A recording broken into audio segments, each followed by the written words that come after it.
This is the closest I'll get to making an actual black hole. And somehow Unreal did not crash in the process. This is a black hole and it pulls objects from everywhere around it. Something gets too close, it gets pulled in. Simple, right? Well, it's a little bit more complicated. You see, if an object approaches the black hole with a sufficient velocity, it will get away. An object needs a specific velocity in order to stay in a stable orbit. Too fast, it will fly off into space. Too slow, it will get sucked by the black hole. My goal in this video was to make a perfect orbit. By the way, this is also the exact way planets orbit around the sun and the moon around the earth. And so, I made a new project and made the first formula. In basic terms, G is the setting of the universe for how strong the gravity should be. And it's a constant number, which means that it doesn't matter where you are in the universe, the gravity will always be the same. So why is the gravity in the moon different than the gravity on Earth? Well, that's because of the mass of the object that's pulling you. And since Earth's mass is way larger than the moon's, its gravity is stronger. So because the black hole's mass is huge, its pull is also huge. Easy. The last part, R, basically means how far away from the big mass you are. So, in Unreal, that whole mass just turns into plug-in G, plug-in mass, and plug-in distance. That's it. The result will give us the perpendicular velocity. The second formula is almost the same, except this one is about the black hole's pull, not the orbiting velocity. So, connecting these two should result in a stable orbit, right? Yeah, it didn't work.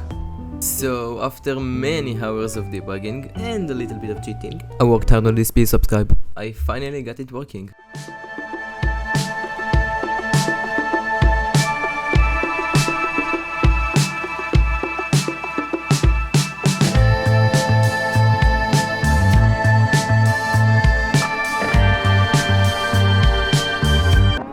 Yeah, I know, it's not that crazy, I know, just bear with me for a second. And so I opened Blender. Yes, Blender, we'll get to that later. And I started modeling my black hole following this tutorial I found on YouTube. Really well done, by the way, well done, Logan. I started with a sphere and, well, it turned into whatever this is supposed to be. At some point it actually started looking quite similar to a black hole. And yeah, to be honest, I have no idea what this is doing. I have no idea what I'm looking at. But hey, it looks cool, right?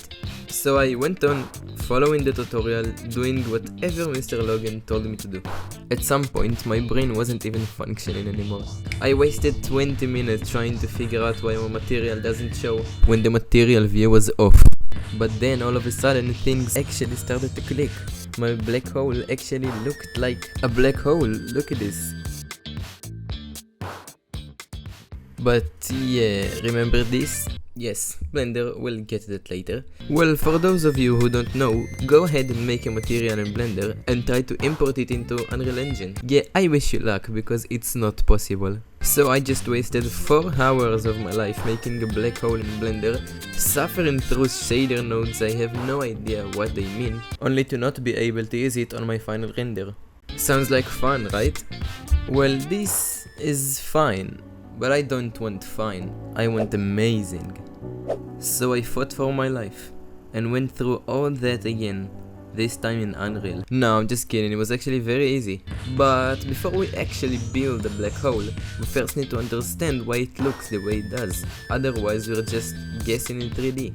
So why does a black hole look like that? Sorry, what's that? You can't see anything? Yeah, I know. But you're looking right into a black hole.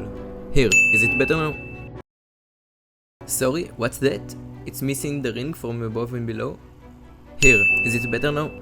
You see, huge masses like the Earth, the Sun, and, well, black holes wrap space-time around themselves. Space-time is basically the fabric of the universe. This effect of curving space-time is called gravitational lensing.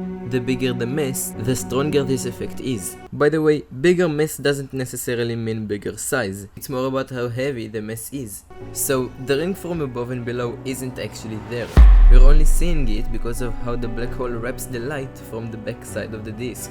Yeah, the human eye can't actually see a black hole. What we are seeing is the accretion disk, which is basically just dust and gas moving so fast around the black hole that they get really hot, like hotter than the sun, and that's why they emit light and create this beautiful thing that we call the accretion disk. But why can't we see the black hole itself?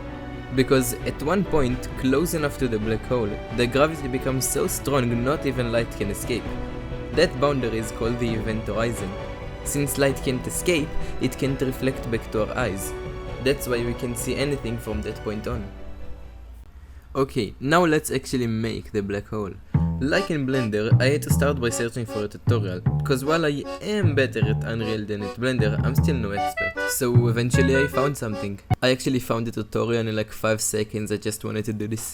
So I found this great tutorial by this great guy and started following it. Basically all I had to do was copy some C++ code into this node and then just connect some inputs. The result was this black hole.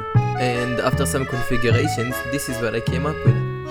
But I wanted something better to orbit my black hole, so I made Earth. And by the way, if you ever wondered what Earth orbiting a black hole would look like, well, it doesn't. It just deletes the black hole. Okay, but seriously, this is what it should look like.